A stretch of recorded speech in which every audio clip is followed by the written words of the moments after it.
இன்னைக்கு டேஸ்டியா பன்னீர் வச்சு ஒரு வெஜ் ரெசிபி பண்ண போறேன். இது குக் வித் கோமாலில சிவாங்கி பண்ண ரெசிபி. ரொம்பவே ஈஸியா பண்ணலாம். இந்த சுவையான மிரப்பக்காய பன்னீர் எப்படி செய்யறதுன்னு இந்த வீடியோல பார்க்கலாம். ஃபர்ஸ்ட் பன்னீர் மேரினேட் பண்ணலாம். நான் இன்னைக்கு 200 கிராம்ஸ் பன்னீர் எடுத்திருக்கேன். நல்ல கலர் கிடைக்கிறதுக்காக அதில் 1 டீஸ்பூன் காஷ்மீரி மிளகாய் பொடி ஆட் பண்ணியிருக்கேன்.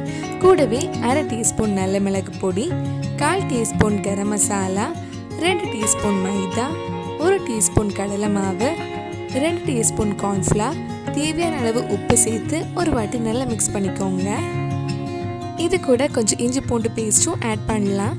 நான் ஆட் பண்ண மறந்துட்டேன். நீங்கள் பண்ணும்போது 1/4 டீஸ்பூன் இஞ்சி பூண்டு பேஸ்ட்டும் ஆட் பண்ணிக்கோங்க.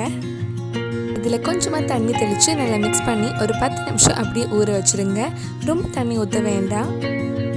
இப்போ கிரேவி ரெடி பண்ணுறதுக்காக ஒரு பேனில் கொஞ்சமாக எண்ணெய் ஊற்றியிருக்கேன். எண்ணெய் சூடானதும் இதில் 2 சின்னதாக மெலிசாக கட் பண்ண பெரிய வெங்காயம் வதக்கலாம். வெங்காயம் சீக்கிரம் வதங்கிறதுக்காக கொஞ்சமாக உப்பு ஆட் பண்ணிக்கோங்க. நம்ம சேனலில் இதுக்கு முன்னாடி பண்ண paneer recipe, veg recipe, cook with Comali ரெசிபிஸ்லாம் உங்களுக்கு பார்க்கணுன்னா அதோட லிங்க் டிஸ்கிரிப்ஷனில் இருக்குது. மறக்காமல் அந்த ரெசிபிஸும் போய் பாருங்கள். வெங்காயம் கொஞ்சம் வதங்கி சாஃப்ட் ஆனதும் இதில் 2 பச்சை மிளகாய், 1/2 டீஸ்பூன் இஞ்சி பூண்டு பேஸ்ட்டும் ஆட் பண்ணுறேன். இது ஒரு 2-3 நிமிஷம் வதக்குனதுக்கு அப்புறம் இதில் ஒரு தக்காளி சேர்த்து வதக்கலாம்.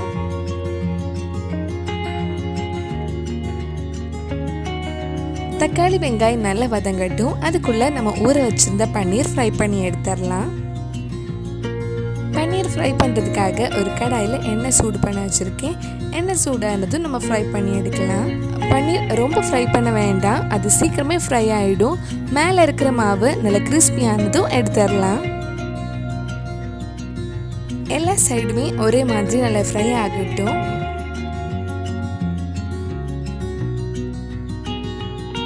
இந்த மாதிரி ஃப்ரை ஆனதும் நம்ம பன்னீர் எடுத்துடலாம். இதே மாதிரி மிச்சம் இருக்கிற பன்னீரையும் ஃப்ரை பண்ணி எடுத்துக்கோங்க.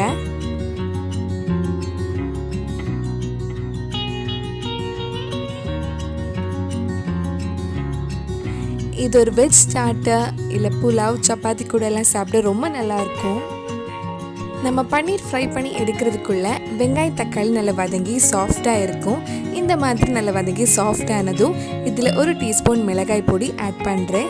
நான் நல்ல கலர் கிடைக்கிறதுக்காக காஷ்மீரி மிளகாய் பொடி தான் யூஸ் பண்ணியிருக்கேன்.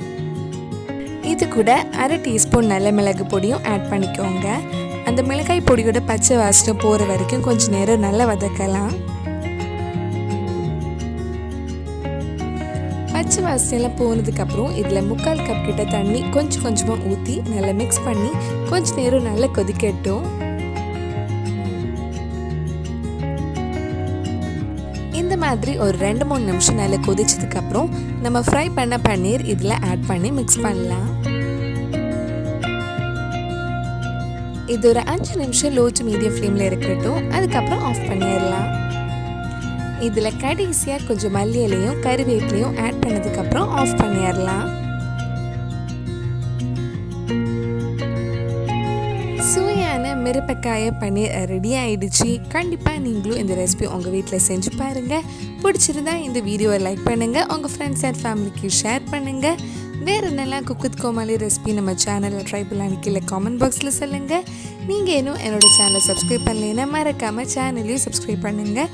கூடவே அந்த பெல் ஐக்கனை ப்ரெஸ் பண்ணால் நான் புது வீடியோ போட்ட உடனே உங்கள் ஃபோனுக்கு நோட்டிஃபிகேஷன் வந்துடும்.